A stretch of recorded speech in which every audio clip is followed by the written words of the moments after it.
I'm afraid. We've got the employment data, according to the Adcock Employment Index, has been released this morning. In the Joburg studio is Labour analyst at Adcorp, and that's Loane Sharp. Loane, it's one of my most depressing interviews of the month every time I speak to you about employment, or rather unemployment, in South Africa. How bad is it this time? It's bad, Lindsay. I think we could be heading for a jobs recession, and next month is a critical month to determine that. I think we have here a confluence of factors. We have weak international conditions, which have affected the domestic economy over the last 6 months. We have monetary policy settings locally, which are now decidedly grossly inappropriate to the state of the domestic economy.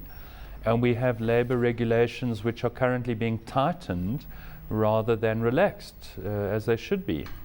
So we have a really dangerous situation for employment. I think this puts the Reserve Bank's independence at risk.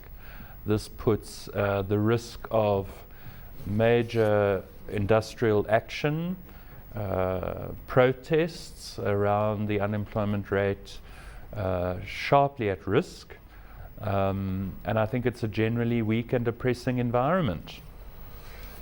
Yes, it is. Before we get on to how we can fix this, let's have a look at the numbers themselves. You say here, I'm reading from your press release, which you kindly sent me earlier on, employment fell sharply at an annualised rate of 2% in June, following a decline of 3.1% in May. So I suppose if you're an optimist, you say, well, it's not as bad as May. But on the other hand, job losses during June amounted to nearly 32,000, bringing total job losses for the past 2 months to 82,250. We need to create 500,000 jobs a year alone in order just to stay at 25% official unemployment, don't we? That's quite right. And this target of 5 million jobs over the next few years is absolutely unrealistic. There is considerable uncertainty about the official unemployment rate, and there is a rising debate about whether that rate is correct. Certainly at those rates we would have expected to see sharply increased levels of especially youth activism, and some political analysts believe we are seeing that. The rating agencies certainly have, over the last 2 years, perhaps at our instigation, started to complain about the youth unemployment rate. They have offered downgraded outlooks for South Africa, and the news on the inside from the rating agencies is that they will downgrade South Africa's risk later this year, risk rating. So that's an outright downgrade. So certainly unemployment features very prominently in our international risk assessments at the moment. But there is considerable uncertainty. I mean, when Stats SA announces say 365,000 jobs created in a particular quarter, what they don't tell you is that the estimate lies anywhere between 112,000 jobs shed and 618,000 jobs created. So there's a huge amount of potential variation in the official job stats. So anyway, we rely on our index as a result, because the official data are such unreliable figures. But just as a reminder, our data comes from our recruitment databases, which are drawn from 2.1 million labour market transactions per annum that go through the Adcorp group and all of our subsidiaries. And we combine that into an index consisting of informal employment, temporary employment, agency work. We supply all of our data to international organizations, particularly for permanent and temporary recruitment agencies, which they compile into international indices. So our data are widely used around the world in place of Stats SA's data. So we're an authoritative source on this data, but again, it's a more depressing picture than the picture presented by Stats SA of late.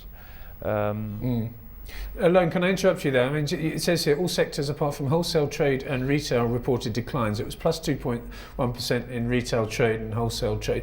This is a bit depressing, you know. I mean, here we are, a country, we're blessed with agricultural land, we're blessed with mining resources, resources under the ground, mining minus 8.1%, agriculture down 12.5%, and yet we go out to the shops every weekend and buy stuff, and therefore they have to employ more shop assistants. It's a sad indictment of the South African economy, isn't it? Well, it's not so much the economy, it's the South African government that is failing us. The de facto nationalisation of mining rights has affected mining. The intense regulation of mining rights and administration procedures for the issuing of and renewal of mining licenses has affected mining activity. Mining production is now at the lowest level since 1960. Land reform questions have adversely affected small and medium scale agriculture. So just everywhere you look, the state in South Africa is crumbling. And what we're observing is the private sector actually doing relatively well given regulatory constraints. We're seeing private alternatives to government services emerging everywhere. Low-fee private schools are replacing government failed schools. We're seeing private security replacing the police service. We're seeing private litigation replacing and arbitration replacing the judicial services. We're seeing private services replacing municipal failures. So just throughout the country, the state is in the government is in a state of collapse. And the private sector is largely taking over those functions, not perhaps as quickly as is needed to stem the failure altogether. But we're seeing the employment consequences of regulatory failure. And I think what we're observing over the last 2 months is a catastrophic employment response to inappropriate monetary policy settings domestically and sharply rising labour regulation. Okay, Loane, we'll have to leave it there, I'm afraid.